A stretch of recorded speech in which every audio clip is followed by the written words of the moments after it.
क्या गुप्ताज ने Hindu temple architecture invent किया था? 1 मिनट के लिए इमेजिन कीजिए, आपको एक एशियन इंडियन कॉइन मिलता है। कॉइन पर बना एक टेम्पल, टेम्पल के ऊपर elevated multi level super structure.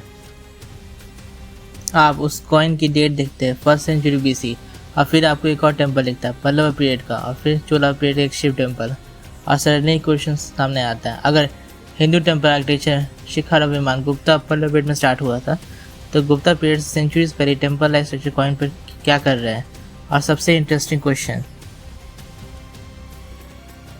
क्या हम एशियन इंडियन आर्किटेक्चर की हिस्ट्री को सर्वाइव मॉन्यूमेंट्स के बेसिस पर कुछ ज़्यादा ही सिंपल बना देते हैं? Part 1, the familiar story. हमने जेनरिक फेमिलियर स्टोरी बताई जाती है अर्ली टेम्पल्स की, सिंपल, स्क्वायर, फ्लैट रूफटेड। फिर आते हैं गुप्ता, और गुप्ता पीरियड में हिंदू टेम्पल आर्किटेक्चर की मेजर ट्रांसफॉर्मेशन से गुजरता है।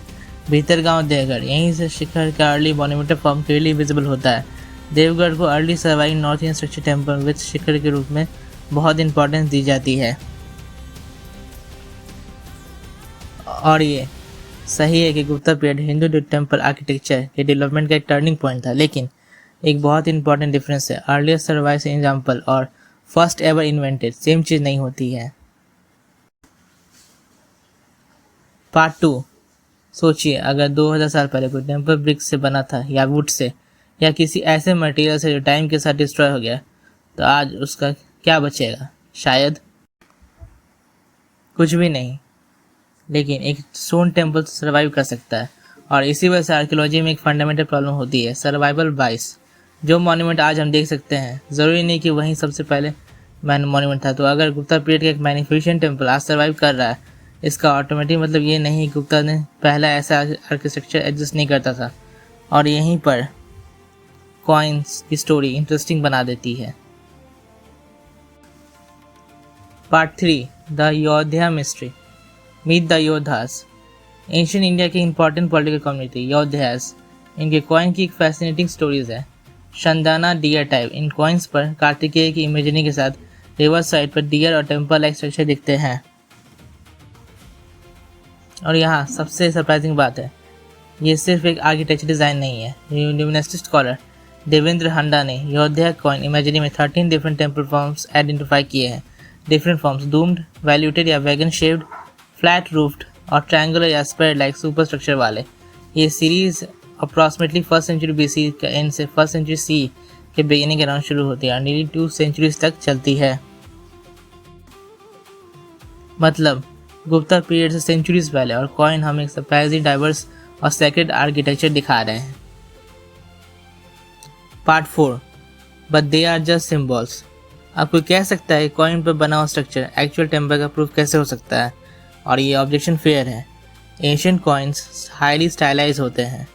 हम कॉइन देख कर एग्जैक्ट फ्लोर प्लान रिकंस्ट्रक्ट नहीं कर सकते। हम ये भी नहीं कह सकते कि अगर एक डिक्रिप्शन ने एक्चुअल सर्वाइव टेम्पल का परफेक्ट नेचर ब्लूप्रिंट है या भी नहीं। लेकिन अगर एक ही कॉइन सीरीज में repeatedly different types of shrines like structure appear हो रहे हैं और उनके साथ रिलीजियस सिंबल है, तो ये एशियन सैक्रेड आर्किटेक्चर के विजुअल इमेजिनेशन के बारे में इंपॉर्टेंट एविडेंस ज़रूरी है। योद्धा एग्जाम्पल्स को स्कॉलर्स ने डिफरेंट डेटीज़ के साथ एसोसिएट किया है, शिव, इंद्र, कुबेर, सूर्य और विष्णु तक। तो पिक्चर सडनली सिंपल नहीं, कॉम्प्लेक्स हो जाती है।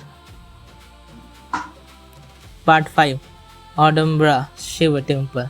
और अब देखिए ऑडम्बरा कॉइन। इस कॉइन को सीरीज को जनवरी 1st सेंचुरी BC अर्ली C पीरियड में प्लेस किया जाता है। कॉइन पर एक टेम्पल स्ट्रक्चर और साइड में trident battle axe type symbol है, जो शैवाई ट्रेडिशन से मिलता जुलता है। देवेंद्र हंदा ने इस स्ट्रक्चर को शिव टेम्पल के रूप में इंटरप्रेट किया है। लार्जली इसी शैवाई सिंबलिज्म के बेसिस पर अर्ली स्कॉलर्स ने इस बिल्डिंग को डिफरेंट इंटरप्रिटेशन भी दी है, टेम्पल, श्राइन, पवेलियन और इवन स्तूप तक। इसलिए यहाँ इंटेलेक्चुअली ऑनेस्ट रहना जरूरी है। हम ये नहीं कहेंगे 100% सर्टेनिटी के साथ कि ये शिव टेम्पल है, लेकिन शैवा इंटरप्रिटेशन के लिए सिग्निफिकेंट न्यूमोनिस्टिक एविडेंस जरूरी है और डेट गुप्ता पीरियड से सेंचुरीज पहले की है। The Pallava connection. अब स्टोरी साउथ इंडिया की तरफ मूव करती है। पल्लवास 5th से 7th सेंचुरी C के बीच पल्लव आर्किटेक्चर एक एक्स्ट्रा ऑर्डिनरी ट्रांसफॉर्मेशन गुजरता है। Rock cut mandapas, Pancharathas, structure temples और इवेंचुअली द्रविड़ विमान ट्रेडिशन का मॉन्यूमेंट डेवलपमेंट। अब एक योद्धा टेम्पल के डिपिक्शन देखिए और फिर पल्लवा आर्किटेक्चर फॉर्म्स को। tiered elevation, raised base, multiple level, vertical emphasis, visual resemblance genuinely stacking हो सकती है। लेकिन यहाँ एक इम्पॉर्टेंट वार्निंग, हम ये नहीं कह सकते अयोध्या टेम्पल पल्लवा विमान एग्जैक्टली सेम है, और ना ही हम बिना ट्रांसमिशन एंड एविडेंस के कह सकते कि पल्लवस ने अयोध्या से कॉपी किया है। इतना एविडेंस अभी भी नहीं है, लेकिन एक मच स्ट्रॉन्गर पॉइंट है। Elevated sacred super structure Gupta period से पहले ही इंडियन आर्टिस्टिक इमेजिनेशन प्रेजेंट थे। Part 7 the Chola surprise. और अब मेरा फेवरेट कंपैरिजन, चोला पीरियड का एक महादेव टेम्पल और एक शैव टेम्पल, और इसके विमान एप्साइडल है, रियर साइड कर्व्ड है। एशियन कॉइन डिपिक्शंस में कर्व्ड वैल्यूटेड डूम और मल्टी लेवल शाइन फॉर्म्स, और सेंचुरीज लेटर साउथ इंडिया में एक शैव टेम्पल गज प्रतिष्ठा फॉर्म को प्रिजर्व और डेवलप कर रहे हैं। Coincidence possibly, direct lineage proven नहीं है। लेकिन आर्किटेक्चर कंटिन्यूटी का क्वेश्चन एब्सोल्युटली वर्थ आस्किंग है। चैत्य द मोस्ट इम्पॉर्टेंट डिस्टिंक्शन।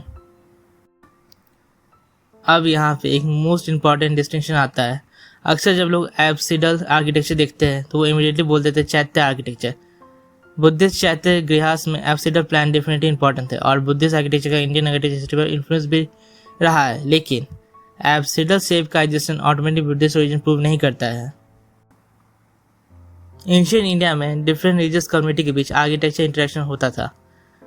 6 श्रमण ट्रेडिशंस थे, उन्हीं में से एक बुद्धिज्म था। आइडियाज ट्रैवल करते थे, क्राफ्ट ट्रेडिशन ट्रैवल करती थी, आर्किटेक्चर वोकेबलरी भी अडॉप्ट होती थी। इसलिए अगर एक हिंदू टेम्पल में चैत्य लाइक आर्क या एब्सिडल फॉर्म दिखता है, इसका मतलब ऑटोमेटिकली ये नहीं कि हिंदू टेम्पल आर्किटेक्चर बुद्धिज्म से निकला या इंस्पायर्ड है। इन्फ्लुएंस पॉसिबल, डायरेक्ट ओरिजिन अलग क्लेम है। The Chola temple changes. और यहीं इद्यारपकम जैसे चोला टेम्पल इंटरेस्टिंग हो जाते हैं। यहाँ हम एक शैव हिंदू टेम्पल में एक एशियन लुकिंग एब्सिडल गज प्रतिष्ठा आर्किटेक्चर ट्रेडिशन को देख रहे हैं।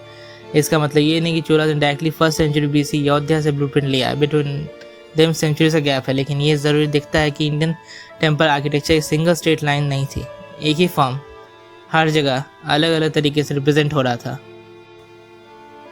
पार्ट 10 गुप्ताज इन्वेंट द शिखर। तो अब ओरिजिनल क्वेश्चन पर वापस आते हैं, क्या गुप्ताज ने शिखर इन्वेंट किया था? अगर इन्वेंट का मतलब earliest possible origins of early elevated Hindu shrine है तो हाँ, लेकिन बाकी सारे एविडेंस हमें इतना सिंपल कंक्लूजन देने की परमिशन नहीं देते हैं। लेकिन अगर हम कहें गुप्ता पीरियड में शिखर का one of the earliest survive monumental structure forms के डॉक्यूमेंट होता है, तो ये मच मोर डिफेंसेबल पॉइंट है। देवगढ़ और भीतरगांव जैसे मॉन्यूमेंट इसीलिए सो इम्पॉर्टेंट हो जाते हैं। गुप्ता ने टेम्पल आर्किटेक्चर को मॉन्यूमेंटल स्केल पर डेवलप किया, उसके स्ट्रक्चर और वोकेबलरी को स्ट्रेंथन किया, और लेटर नागारा ट्रेडिशन के लिए मेजर फाउंडेशन प्रोवाइड किया। लेकिन फाउंडेशन इन्वेंशन में बहुत डिफरेंस होता है। And what about the Buddhist offshoot theory? Part 11। अब सबसे कॉन्ट्रोवर्शियल क्वेश्चन, क्या Hindu temple architecture Buddhist stupa और चैत्य आर्किटेक्चर का सिंपल ऑफशूट था? मेरा आंसर है नहीं।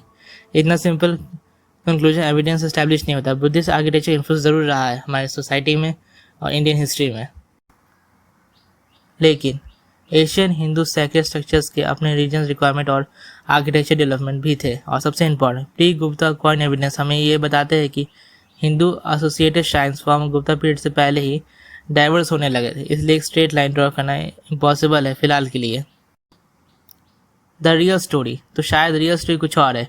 ये नहीं कि एक डायनेस्टी टेम्पल आर्किटेक्चर इन्वेंट किया, बल्कि एशियन इंडिया में सैक्रेड आर्किटेक्चर को मल्टीपल ट्रेडिशन एग्जिस्ट कर रहे थे। कुछ सर्वाइव, कुछ डिस्ट्रॉय हो गए, जो हमें अब कभी नहीं मिलेंगे। कुछ स्टोन में, कुछ कॉइन्स पर रिकॉर्ड हुए, और सेंचुरीज के दौरान डिफरेंट रीजन्स ने इन फॉर्म को डेवलप किया। नॉर्थ इंडिया में नागारा, साउथ इंडिया में द्रविड़ा, और बीच में बहुत सारे रीजनल एक्सपेरिमेंट होते रहे। तो अगली बार जब कोई कहे गुप्ताज ने हिंदू आर्किटेक्चर इंट्रोड्यूस किया, एक सेकंड के रुक कर पूछे, इंट्रोड्यूस या सर्वाइविंग एविडेंस का मॉन्यूमेंटल फॉर्म में फर्स्ट टाइम के लिए डॉक्यूमेंट किया। और जब कोई कहे ये आर्किटेक्चर बुद्धिस्ट शैटिया से आए थे, तो पूछिए कि इन्फ्लुएंस था या डायरेक्ट ओरिजिन, क्योंकि हिस्ट्री में सिमिलैरिटी और एंसेस्ट्री सेम चीज़ नहीं होती, और आर्कियोलॉजिकल सर्वाइवल ओरिजिन का परफेक्ट टाइम स्टेप नहीं होता। एशियन इंडियन कॉइन्स, अयोध्या, अदुम्बरा और लेटर हिंदू टेम्पल्स हमें एक फैसिनेटिंग पॉसिबिलिटी दिखाते हैं। हिंदू टेम्पल आर्किटेक्चर की कहानी शायद गुप्ता पीरियड स्टार्ट नहीं होती। गुप्ता पीरियड शायद उस कहानी का वो चैप्टर है जो स्टोन में सर्वाइव कर गया, और बाकी चैप्टर शायद वो अभी कॉइन्स, इंस्क्रिप्शन, आर्कियोलॉजी फ्रेगमेंट्स में छुपे हुए हैं।